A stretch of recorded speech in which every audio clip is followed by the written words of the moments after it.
Сәлеметсіздер ме, құрметті оқушылар? Бүгінгі қазақ әдебиеті сабағына қош келдіңіздер.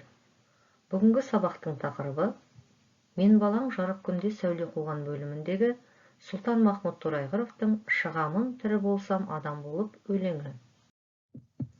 Бүгінгі сабақтағы оқу мақсаты әдеби шығарманың жанрын, фабуласын, сюжетін анықтау, әдеби шығармада көтерілген әлеуметтік қоғамдық мәселені идеясы арқылы түсіндіру. Бағалау критерийлері: әдеби шығарманың жанрын, фабуласын, сюжетін анықтайды, әдеби шығармада көтерілген әлеуметтік қоғамдық мәселені идеясы арқылы түсіндіреді.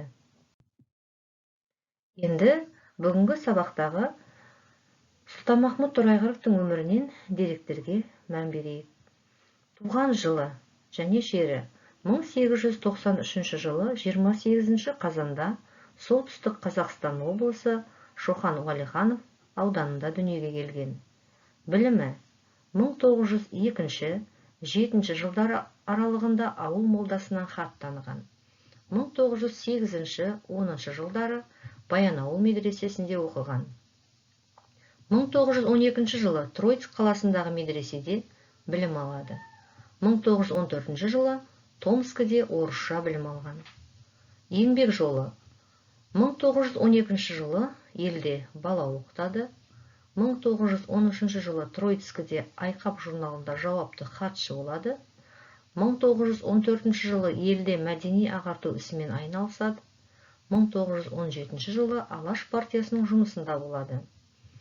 1920 жылы 21 мамыр күні көкірек ауруынан қайтыс болған. Сұлтанмахмұт Торайғыровтың шығармашылығы: ақын поэзия жанрында кедей, адасқан өмір, айтыс, таныстыру поэмаларын жазған.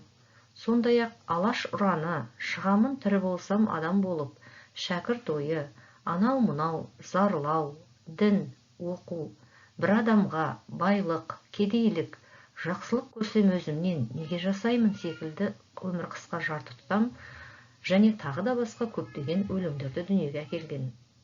Проза жанрында Кім жазықты және Қамарсұлу романдарын жазған. Публицистика саласында өлең һәм айтушылар, қазақ тіліндегі өлең кітаптары жайында мақалалары, Зарландым очеркі жарияланған.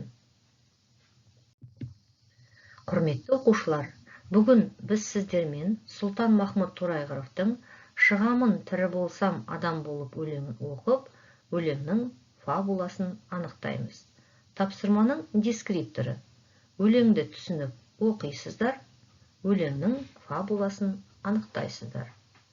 Яғни, оқулық бетіндегі «Шығамын тірі болсам адам болып» өлеңін оқып шығыңыздар, одан кейін өлеңнің фабуласын анықтауға мән беріңіздер. Дескрипторды ескереміз. Жарайсыздар, балалар. Енді өлеңнің фабуласына кезек береміз.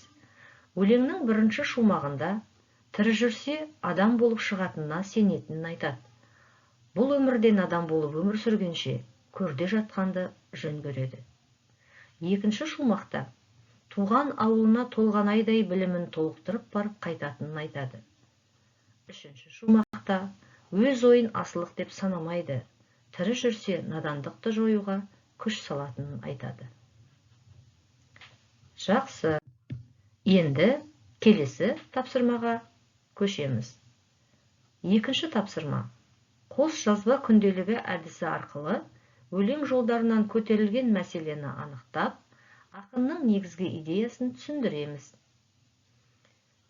Дескриптор: шығармада көтерілген мәселені анықтайсыздар, ақынның идеясын түсіндіресіздер. Ақын шығармада қандай мәселені көтерген? Ол замандағы халық ішіндегі маңызды мәселе не? Соны бір-екі сөйлеме жазамыз, және сол көтерілген мәселе арқылы ақын бізге қандай идея береді? Осы жағына мән беруге тырысыңыздар.